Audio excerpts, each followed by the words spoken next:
Welcome to the banker lamp. Please enjoy the video. You start by removing factory residue and moisture. This matters because steel bonds better when dry and warm. Once washed and patted dry, place the Kadai on medium heat for 2-3 minutes until any steam stops. Next, pour about 1 teaspoon neutral oil and spread thin with a paper towel. Heat until the oil thins and forms a sheen. This begins polymerized seasoning. Make sure to cool gradually. And note, this first heat sets the base for non-stick performance and rust resistance. You should always preheat the Kadai 3-5 minutes before adding oil. That prevents food from sticking and gives even browning. Once heated, choose medium-high for searing meats and medium-low for simmering curries. This balance preserves the seasoning layer.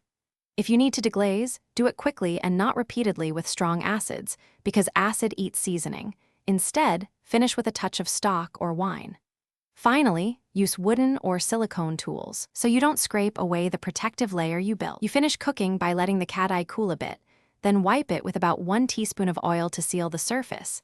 This prevents moisture and keeps seasoning strong. For cleaning, soak 10-15 minutes in warm water for stuck-on bits, then scrub gently with a non-metal brush. Avoid soap unless necessary. If rust shows, remove it with fine steel wool, dry fully, and re-season with 2 thin oil coats, heating between coats. This restores performance quickly and safely. Thanks for watching. If this was helpful, leave a like and consider subscribing. See you next time.